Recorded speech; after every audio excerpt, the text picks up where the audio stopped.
ಧಾರವಾಡದಲ್ಲಿ ಹೆಸರು ಬೆಳೆಗಾರರಿಗೆ ಭಾರೀ ಸಂಕಷ್ಟ ಎದುರಾಗಿದೆ. ಡಿಸೆಂಬರ್ 23ರಂದು ಬೆಂಬಲ ಬೆಲೆ ನೀಡಿ ಹೆಸರು ಕಾಳು ಖರೀದಿ ಮಾಡಿದ್ರು.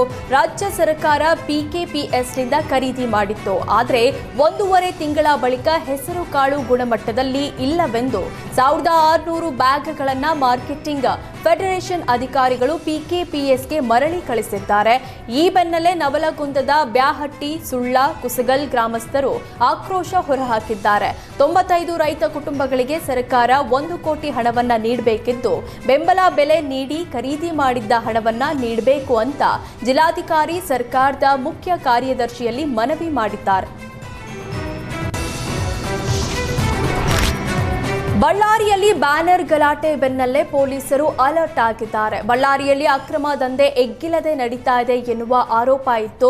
ಇದೀಗ ಅಕ್ರಮ ದಂಧೆಗಳ ವಿರುದ್ಧ 100 ಪ್ರಕರಣ ದಾಖಲಿಸಿಕೊಳ್ಳೋದಾಗಿದೆ ಅಂತ ಬಳ್ಳಾರಿ ವಲಯ ಐಜಿ ಮತ್ತು ಎಸ್ಪಿ ಜಂಟಿ ಹೇಳಿಕೆ ಬಿಡುಗಡೆ ಮಾಡಿದ್ದಾರೆ. ಬಳ್ಳಾರಿ ವಲಯದಲ್ಲಿ ಅಕ್ರಮ ಚಟುವಟಿಕೆಗಳ ವಿರುದ್ಧ ವ್ಯಾಪಕ ಅಭಿಯಾನ ಕೈಗೊಂಡಿದ್ದೇವೆ. ಮಟ್ಕಾ, ಜೂಜು, ಮರಳು ದಂಧೆ, ಅಕ್ಕಿ ಅಕ್ರಮ ಮಾರಾಟದ ವಿರುದ್ಧ ಕಾರ್ಯಾಚರಣೆ ನಡೆಸಲಾಗ್ತಾ ಇದೆ. 100 ಪ್ರಕರಣ ದಾಖಲಿಸಿ ಸಾಕಷ್ಟು ಸಂಖ್ಯೆಯ ಆರೋಪಿಗಳನ್ನು ಬಂಧಿಸಿದ್ದೇವೆ ಅಂತ ಬಳ್ಳಾರಿ ವಲಯ ಐಜಿ ಡಾಕ್ಟರ್ ಪಿಎಸ್ ಹರ್ಷ ಮತ್ತು ಎಸ್ಪಿ ಸುಮನ್ ಪನ್ನೇಕರ್ ಮಾಹಿತಿ ನೀಡಿದರು. ಅಕ್ರಮ ಚಟುವಟಿಕೆಗಳ ವಿರುದ್ಧ ಒಂದು ವ್ಯಾಪಕ ಅಭಿಯಾನ ನಾವು ಮಾಡಿದ್ದೇವೆ.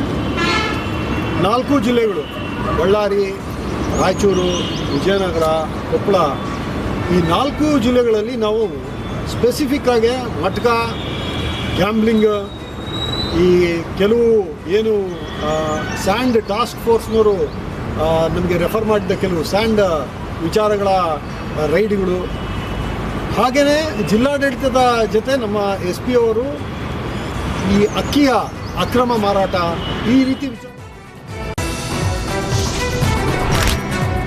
ಕೊಪ್ಪಳದಲ್ಲಿ ಈ ವರ್ಷ ಹೈಸ್ಕೂಲ್ ಪ್ರಾರಂಭ ಮಾಡಲಾಗಿದ್ದು ಈಗಾಗಲೇ 2 ಕೋಟಿ ಮಂಜೂರಾಗಿದೆ. ಆದರೆ ಜಮೀನು ಲಭ್ಯವಿರದ ಕಾರಣ ಕಟ್ಟಡ ಪ್ರಾರಂಭ ಮಾಡಲು ಸಾಧ್ಯವಾಗ್ತಾ ಇಲ್ಲ.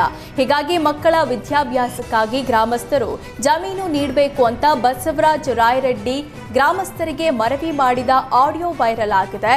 ಸರ್ಕಾರ ಪ್ರತಿ ಎಕರೆಗೆ ಅಂದಾಜು 6 ರಿಂದ 7 ಲಕ್ಷ ಹಣ ನೀಡುತ್ತೆ. ಜೊತೆಗೆ 1 ಲಕ್ಷ ಹಣ ವೈಯಕ್ತಿಕವಾಗಿ ನೀಡುತ್ತೇನೆ ಅಂತ ಗ್ರಾಮಸ್ಥರಿಗೆ ರಾಯರೆಡ್ಡಿ ಬಂಪರ್ ಆಫರ್ ಕೊಟ್ಟಿದ್ದಾರೆ. ಕೊಪ್ಪಳ ಜಿಲ್ಲೆಯ ಯಲಬುರ್ಗಾದ ಹುಲಿಗುಡ್ಡ, ನೆಲಚೇರಿ, ಸೋಂಪುರ ಗ್ರಾಮಸ್ಥರಲ್ಲಿ ಮನವಿ ಮಾಡಿಕೊಂಡಿದ್ದಾರೆ.